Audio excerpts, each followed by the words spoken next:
What was that? Where's that voice?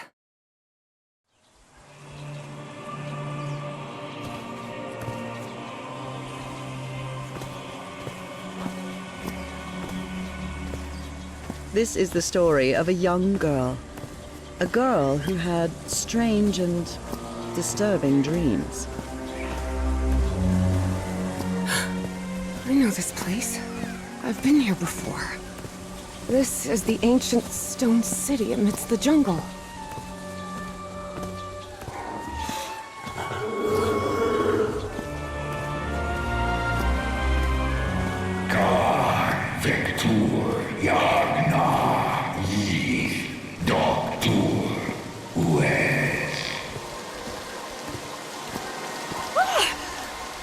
Oh, sweet Jesus. Okay, ignore him. Just ignore him. He's not gonna hurt you. Just keep going.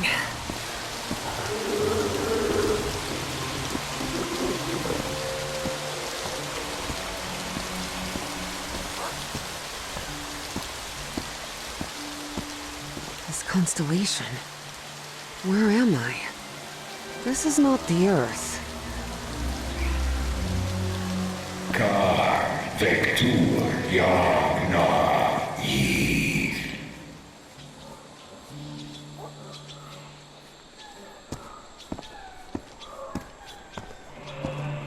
Kan Vector Yagna Yith. In other words, find a statuette and save my race.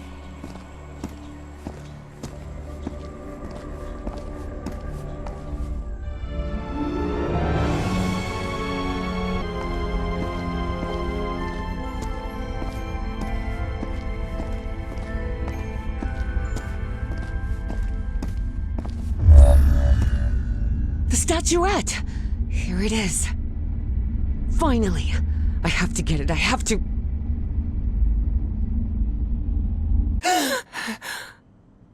This is the story of Evie Drayton. Quick. Before I forget. Where did I put my notebook? I have to write everything down. Looking for answers was part of Evie's observant nature and analytical mind. Her recurrent dreams began shortly after a period in 1956, when she'd completely lost consciousness.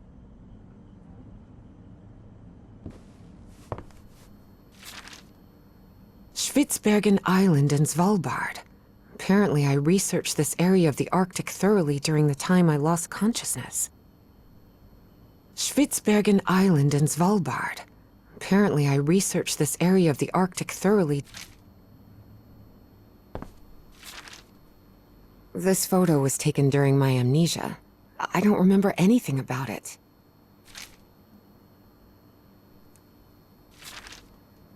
This scary fellow that haunts me in my dreams is a Dimetrodon. Julian, Beatrice, Herbie and I, we're always together.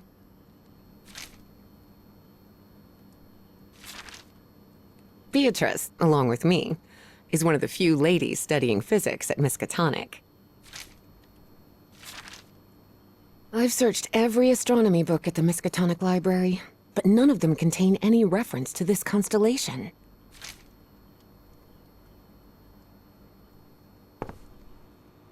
Oh, here it is. Evie's Nightmare Journal. Evie was worried that someone might read it. That's why she kept it locked away under that complicated padlock.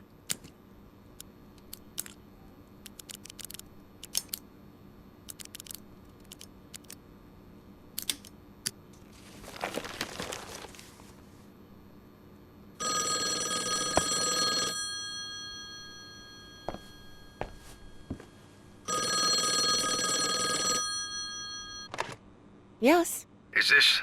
are you Evangeline Drayton? That's right. Who am I talking to? I am the Dean of Archaeology at Miskatonic University. I believe you wanted to ask me some questions, right? Yes. Yes, of course. It's a pleasure to finally meet you, Professor Meet me today at 6 p.m. at 5 Prospect Road, outside of Boston. Boston? That's almost a 2-hour train ride from Arkham. I thought Do you want to talk or not? Yes, of course. I'll be there. 6 p.m., Prospect Road. See you in a couple of hours, Professor. All right, I should get ready.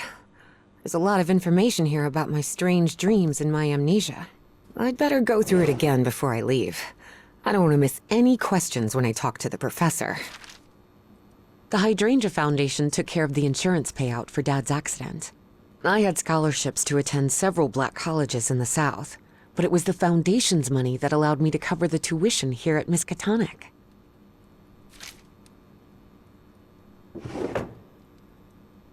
I must have written about 1,000 letters to the archaeology dean in Miskatonic, and I've never received any answer.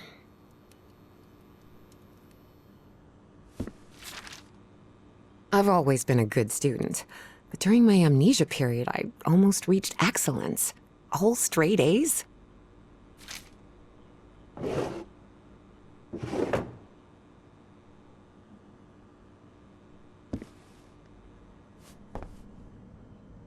Rhythm and blues is definitely my kind of music.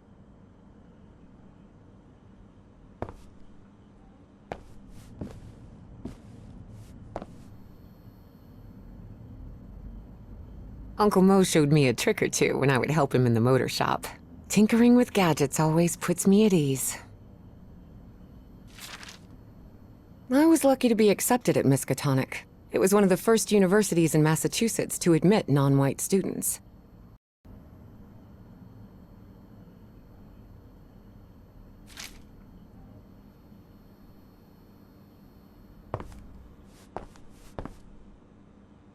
Before leaving, Evie asked herself if she had finished gathering all the information in her room.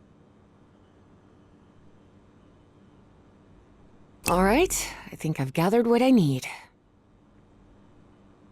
As odd as it seemed to Evie that the dean didn't meet her at the university, her need to know was stronger than her doubts. She was determined to attend the meeting. There, she would come across another protagonist in this story.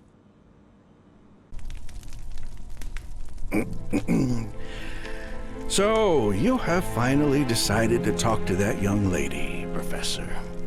Yes. Acknowledging responsibility for our previous mistakes is vital to moving forward. You've taken a crucial step in... Listen, there's no need for us to talk, Doctor. The only reason I let you into my house is because you insisted it was necessary to prescribe my medication. This is also the story of a sad, guilt-ridden, and lonely man. This is the story of my husband, Professor Harry Everhart. Yes, I know well enough that discussing the effectiveness of our therapy sessions with you is futile. But you need to understand that therapy is just a part of the whole treatment. Without it, I can't go and... Then ask whatever you deem necessary and let's get this over with as soon as possible. Fine. What about your position as dean at Miskatonic University? We talked some time ago about your relationship with work. It was somewhat obsessive. I didn't say that. You did. Well, you told me you practically lived secluded in this very home, and the only thing that drove you to leave it was your job obligations. So, how would you define that? I do what they pay me for. Teaching, student assessment, and certain logistical duties fall within my responsibilities. Cheering at the Miskatonic Mariners football games does not. And are you happy with that? With your life now? What kind of question is that? Well, I'm asking it because it sounds like you're subjecting yourself to a kind of self-punishment. I am not. Next question. There's another topic you've never wanted to delve into, Professor. Would you now be open to... You're going to do it anyway, so go ahead. Okay. What happened to your wife, Professor?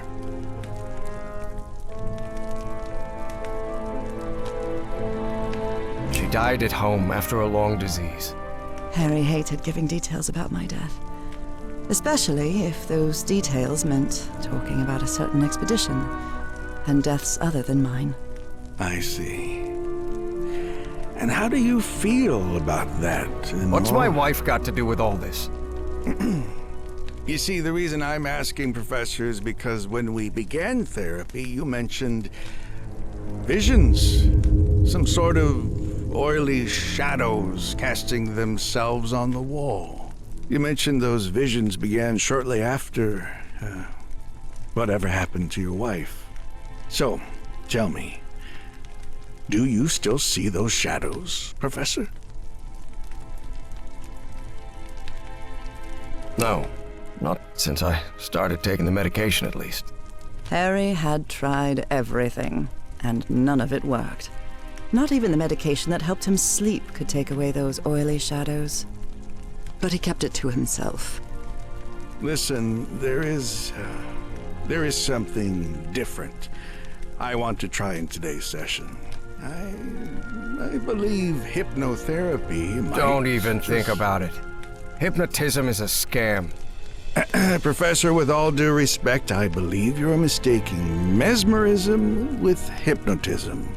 Even so, if you want me to prescribe the...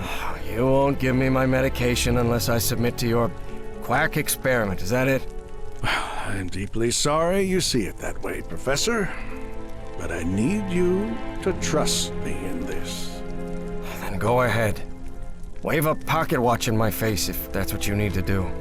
There's no need for pocket watches, Professor. The sound of a metronome will be more than enough. I need you to relax and free your mind. And think of something pleasant. A fond memory, if you will. Something that took place here in the Everhart Manor. A fond memory? In this place? It wasn't easy for Harry to find a fond memory in the same manor where he had spent an extremely unhappy childhood. Maybe. Maybe. December 1930. The last Christmas my wife and I ever spent at Everhart Manor. She insisted on coming, despite my parents never approving of our marriage. But that was the kind of person she was. Interesting. Tell me more about it, Professor Everhart. Every time I gave her a present, I prepared a little scavenger hunt. She loved it. She loved solving my stupid riddles. As you may have noticed, this story has more than one protagonist.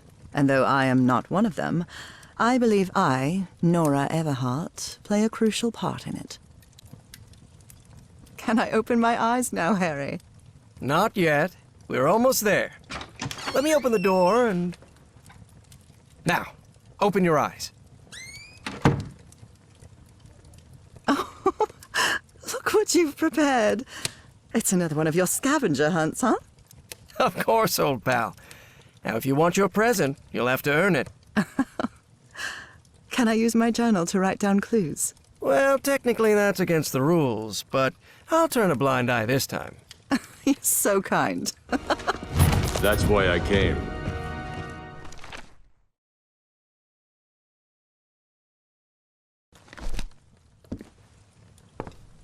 I swear, even in a painting, your father's stare sends shivers down my spine. You know you're looking more like him every year. Nora, for the love of God, don't even joke about that. A new decade. I wonder what the future has in store for us.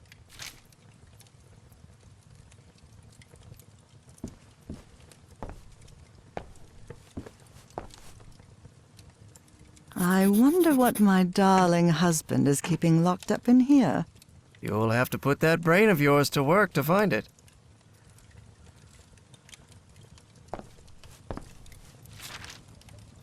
Oh, look at your sad little face in this photo. You know me. I've never been... Wait. There's something wrong in this memory. This wasn't... Ignore it. Focus on that moment. Your wife. That happy memory.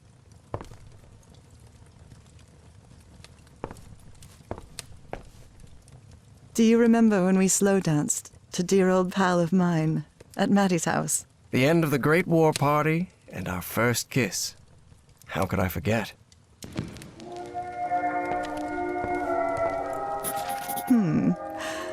What are you up to now? Oh boy, what a drawing. Is this supposed to be a tree? Of course it is. I'm doing the best I can with my limited art skills. What? I'm seeing those oily shadows in here. Why am I seeing those shadows? Focus, Professor. Keep remembering.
Tell me you didn't vandalize a piano just for a scavenger hunt, old pal.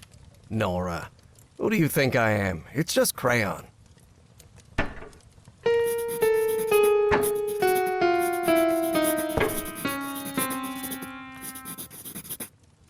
This darkness. Everhart Manor.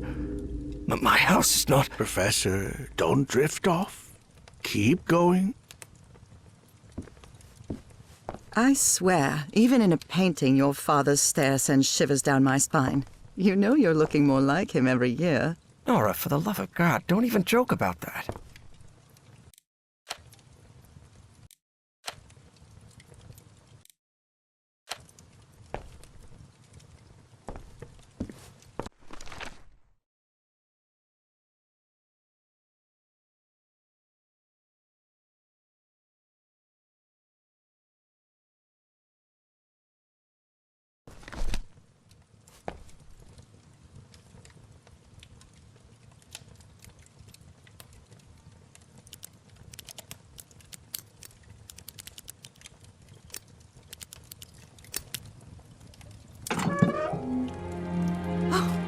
Harry, I can't believe it!